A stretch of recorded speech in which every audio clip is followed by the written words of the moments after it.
Guys, it's been a long time coming, but I'm proud to announce that my hands are finally registered with the International Registry of Lethal Hands. This is the only place where your God-given gifts of danger can get the recognition that they truly deserve. Now you might be thinking, why on earth would anybody need to register their hands as lethal?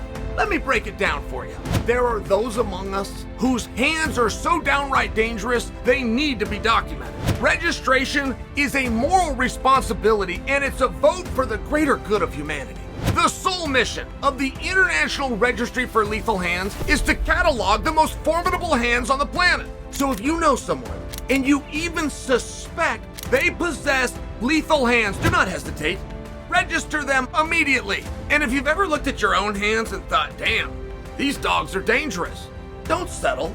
Go register. Head over to registeryourhands.com, fill out a simple form, and you're official. Remember, use the promo code Chael to save 20%, or just click on the link below. And new Khamzat Chimaev. So, if you guys happen to watch the post show, I just interviewed, I was with Fitzgerald and we interviewed Chael. And maybe the most interesting thing, if you guys happen to miss this, I want you to hear this. When he comes onto set, I have never met Chimaev, not face to face. And when he comes on, he is so calm. I mean, you almost can't hear him. He's so calm, speaking so softly. And I just wondered, like, how? How are you not more excited? And the one thing I want you guys to know, he was given his black belt tonight. Now, Islam Makhachev had called out, but what Islam really did is called to our attention a reality, which is black belts are hounded out a little bit too easily. And I do feel if you look at Chimaev's tonight, you guys will really respect his black belt. Respect what he has done in this sport up until this point, including becoming a number one contender, including defeating Robert Whittaker as quickly as he did and doing it as a brown belt. I think that you'll appreciate that. But more to the point, when he came to set and he came right out of the ring, he didn't even have his shirt on yet, right? I mean, he is just out of the ring. And the way they do that is they'll take your gloves, they cut your hand wraps off. And then the commission re-inspects your gloves and they re-inspect your hand wraps. But at any rate, he came right to set. I mean, they cut his hand wraps off and we're interviewing him. He is still sweating. He was wearing his black belt. He did not come on set of ESPN wearing the World Championship because he could only wear one.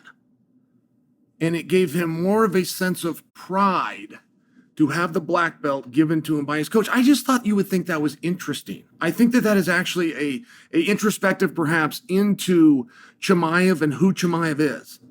Now, I know a number of guys that would have made that same decision, that they would have showed respect to the sport and to the ones that got them there, which are their own coaches, in front of a prize that they won for themselves. But I know a number of guys that won it.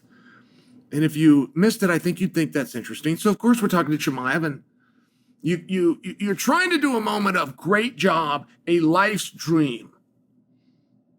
An achievement has happened, but we only give him that for about 10 to 15 seconds, and we instantly move on to what is next. That's just how this sport works.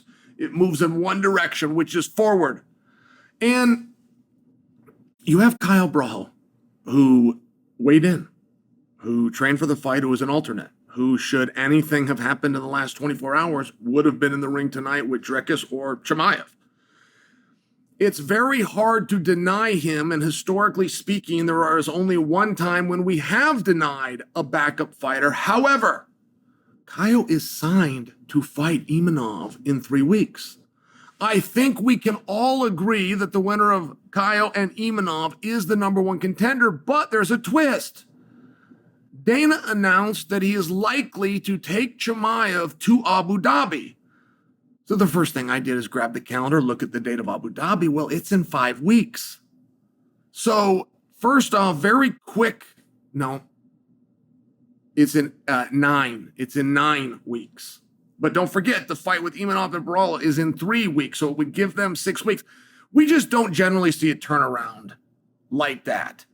And then we would be seeing it for 2 guys, unless we're wrong that Caio and Imanov is a number 1 contenders fight. And if we are wrong about that, there's only one other guy to look to, and that's RDR. And that is very interesting. Seeing how RDR could deal with the wrestling of Bo makes you wonder if he could deal with the wrestling of Chimaev. And we have to word it that way, guys, because what Chimaev has shown, the dominance that he has shown, there was 537 strikes landed by Chimaev. Now, let me put that in perspective because I used to have the record. I had the record and I crushed the record to win it, and I had 311. 311 was the record. I know that for sure because I had it. He had 527 against 49. 49 strikes. So it was 10-1 Chimaev. And when you see something that incredibly dominant, and there was all sorts of judges throwing up 10-8 rounds tonight. I mean, this was one of the most lopsided victories in history for a world championship. But when you see that level of greatness, all of a sudden you have to start wondering, right? It's not just specific guy or who's next and I want to see you. It does come down to what skills does a person have? What can we do with a matchup? And Caio and Imanov are going to have their say in this, and they most definitely deserve their say. I'm just sharing with you, if we are to announce that fight and we are to do it prior to Caio and Imanov, which not to mention, it's kind of hard to wait 3 weeks when you only have 9.